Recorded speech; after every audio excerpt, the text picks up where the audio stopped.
OMG, Apple vient d'annoncer ses nouveaux produits. Alors il y a du lourd, il y a du puissant et il y a du très cher. C'est parti. Allez, on commence avec la principale annonce de la conférence d'Apple, la puce M1 Ultra. Alors il y avait le M1 Pro, il y avait le M1 Max, et ils se sont dit, si on collait deux M1 Max côte à côte, ça ferait quoi? Eh bien ça fait un M1 Ultra. Si vous vous souvenez, la puce M1 Max, qui était déjà surpuissante selon nos tests, elle avait 64 Go de RAM. Et bien ici, le M1 Ultra, c'est simple, vu que c'est complètement symétrique, il y a deux M1 Max côte à côte, ça fait 128 Go de RAM. Alors Apple a créé une architecture pour justement interconnecté deux puces M1 Max et cette technologie s'appelle l'Ultra Fusion. Alors vous voyez sur les visuels, on a vraiment une puce M1 Max qui est juste doublée et ça fait le M1 Ultra.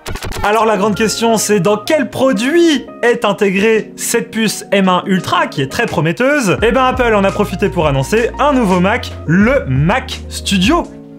Mais quel nom? Alors Apple nous a bassiné avec le mot studio, ils nous ont dit on veut révolutionner tous les studios. Alors que ce soit les studios d'enregistrement pour le son, que ce soit les studios de montage, tous les endroits où il y a de la créativité, où il y a de l'émulation, ils veulent mettre leur Mac Studio. Alors pour ça ils ont fait ce petit boîtier qui est un boîtier à mettre sous l'écran et qui comporte un ordinateur. Ce qui est intéressant c'est que si on regarde le design de près, la base est complètement trouée et perforée pour laisser passer l'air parce qu'il y a deux ventilateurs qui vont venir aspirer l'air par la base et la rejeter par l'arrière. En tout, il y a 6 ports USB-C sur ce Mac Studio, plus 2 ports USB-A, un port HDMI, ils nous ont pas dit si c'était du HDMI 2.1, donc je suppose que c'est du HDMI 2.0 ou 1.4, un port SD, heureusement qu'ils l'ont mis, parce que avant, je vous rappelle, sur les anciens MacBook Pro, pas de port SD. Là, il y en a un pour mettre une carte SD quand on fait de la photo, de la musique ou quoi. Très important. Et le petit dernier, un port jack, si jamais vous voulez brancher des enceintes externes ou un casque, tout simplement. On est des pros ou pas? Et avec ça, Apple nous a annoncé tant de pourcents plus rapide, tant de pourcents plus incroyable, tant de pourcents plus productif. Bref, ils ont écrasé tous leurs anciens produits pour dire celui-ci, c'est notre nouveau standard. C'est le plus puissant de tous les produits qu'on a jamais fait. Même le Mac Pro qui a été vendu une blinde et qui a été plébiscité par toute la presse et nombre de youtubeurs, ils ont osé le comparer au Mac Studio en disant BAM! Regardez ce qu'on lui met, de la paire vous en vouliez, vous en aurez avec ce Mac Studio. Alors ce Mac Studio il sera disponible en deux versions, soit avec la puce qu'on connaissait déjà M1 Max, soit avec la nouvelle puce M1 Ultra. Dans tous les cas, le Mac Studio proposera jusqu'à 8 Tera de stockage en SSD, ce qui est absolument monstrueux, et il pourra gérer jusqu'à 5 écrans 5K à la fois. Bref, Apple nous rince et ils vont aussi nous rincer pour les prix parce que les prix sont simples. Le Mac Studio dans sa version M1 Max coûtera 2300 € et dans sa version Ultra, il coûtera 4599 €. On est sur ce genre de prix, oui. Et tout ça, c'est juste le boîtier, hein. C'est sans l'écran, sans souris, sans clavier, sans rien. Et pour pallier à ce petit manque que vous pourriez avoir si vous achetez ce Mac Studio, Apple vient d'annoncer un nouvel écran qui s'appelle le Studio Display. Oh. Alors ils ont un peu voulu nous faire croire qu'ils réinventaient l'écran, mais les constructeurs font déjà d'excellentes choses sur le marché. Donc là, on va avoir le droit à un écran LCD de 27 pouces, plutôt bien calibré a priori. La petite spécificité, c'est qu'il y aura une puce A13 dans cet écran, donc c'est la puce de l'iPhone 11 et elle servira à gérer les 6 haut-parleurs intégrés à l'écran. Donc apparemment on aura des basses riches, des aigus ciselés et un son spatial. Pour ce qui est de la caméra vidéoconférence, il y a une caméra de 12 mégapixels ultra grand angle. Donc cet ultra grand angle va permettre de recadrer le sujet selon sa position dans la pièce par rapport au Mac. Et en plus de ça, Apple a intégré 3 micros de qualité studio selon eux, ce qui en fait certainement le meilleur écran pour faire de la vidéoconférence au monde.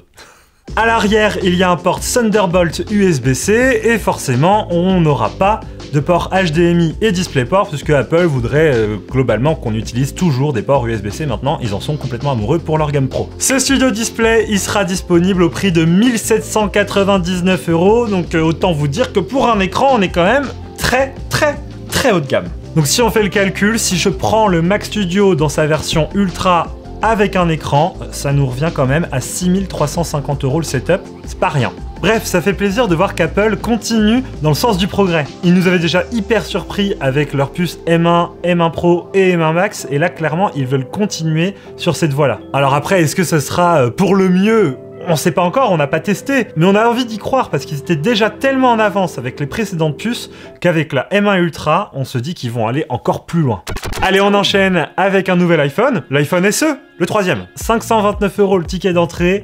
Ça reste un prix très élevé pour un smartphone qui veut se positionner dans le milieu de gamme, mais c'est le moins cher des iPhones. Alors à ce prix-là, vous avez quoi? Vous avez la toute dernière puce A15 Bionic qui était utilisée pour les iPhone 13. Vous avez aussi une compatibilité 5G, mais par contre, on oublie les 3 caméras habituelles des iPhones, on est sur une seule caméra. Et autant vous dire qu'en 2022, c'est surprenant, un peu radin chez Apple quand même. Donc là, on oublie, hein, ultra grand angle, zoom, etc. On n'est vraiment pas là-dessus, c'est un grand angle basique et une caméra selfie basique, voilà. Sinon, niveau design, on garde un design à la iPhone 6 avec les bordures en bas, en haut et Touch ID. Et ouais, il n'y a pas Face ID, on reste sur du Touch ID avec le bouton Home à l'ancienne. Mais ce qui est drôle, c'est que ça a son public, hein, ce petit bouton à l'ancienne. Il y a un côté un peu robuste que Apple d'ailleurs met en avant dans sa communication en disant « C'est l'iPhone qui va durer. C'est l'iPhone qui va durer dans le temps. On a mis un verre le plus dur de tous les verres des smartphones pour protéger l'écran. Il est mis à jour pendant des années. Vous avez une puce surpuissante. Bref, c'est l'iPhone pour durer. » Nous, chez nous, on trouve qu'il est un peu cher quand même par rapport à son positionnement, qui est quand même du milieu de gamme, et surtout au niveau de l'écran, qui est un peu faible, c'est un écran LCD, basique, 60 Hz. On aurait pu en attendre plus sur cet iPhone SE, mais comme d'habitude, c'est l'iPhone le moins cher, et Apple, ils ont un standard. Si on continue sur les news iPhone, il y a aussi l'iPhone vert. Alors là, c'est un nouveau coloris. Il y a le vert classique si vous achetez l'iPhone 13, et il y a le vert alpin si vous achetez la version Pro de l'iPhone 13. Alors oui, chez Apple, quand on paye un peu plus cher et qu'on prend les versions Pro, on a le droit à un coloris lyrique. C'est-à-dire que là, on est vraiment sur du vert alpin. C'est poétique. C'est un coloris qu'on n'a pas l'habitude de voir sur les iPhones. Sympathique, ça claque, ça rappelle Android. On aime. Et le petit dernier, alors lui on l'attendait un peu sans l'attendre, l'iPad Air. Alors il se trouve que ce nouvel iPad Air, il a maintenant la puce M1. Et cette puce M1, pour rappel, elle avait été injectée dans l'iPad Pro l'an dernier. Ce qui fait que, pour pas vous mentir, l'iPad Pro, il perd un peu de sa saveur. Cette puce, pour rappel, elle est quand même surpuissante par rapport à tout ce que toutes les tablettes du marché peuvent faire. C'est un vrai gain sur l'iPad Pro.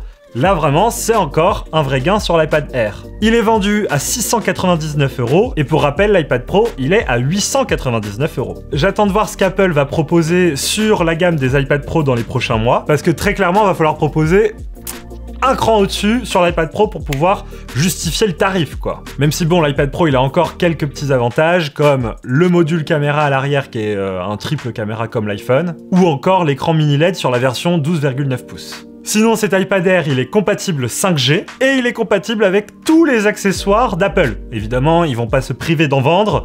Il y a donc les covers, le keyboard, les pencils, etc., etc. Aussi, on a un petit changement au niveau de la caméra selfie. C'est maintenant du 12 mégapixels ultra grand angle pour pouvoir permettre le petit système de recadrage quand on est en FaceTime. Et en plus de ça, évidemment, ils le proposent dans tous les types de coloris. C'est un petit peu la tendance grand public qu'Apple veut donner à ses nouveaux produits, les couleurs. Bref, dites-nous dans les commentaires ce que vous pensez de ces produits. Nous, on est assez enthousiastes face à toutes ces annonces. Ce tournage, il a été fait dans des conditions un peu particulières. Je suis actuellement en live Twitch, donc n'hésitez pas à venir nous suivre sur Frandroid Live. On fait des tournages en direct, des débats, des quiz, on vous fait gagner des produits tech. Il y a plein de choses à découvrir, donc n'hésitez pas à nous follow. Vive Apple, vive la technologie, et vive Android quand même, parce qu'ils nous ont manqué pendant cette vidéo.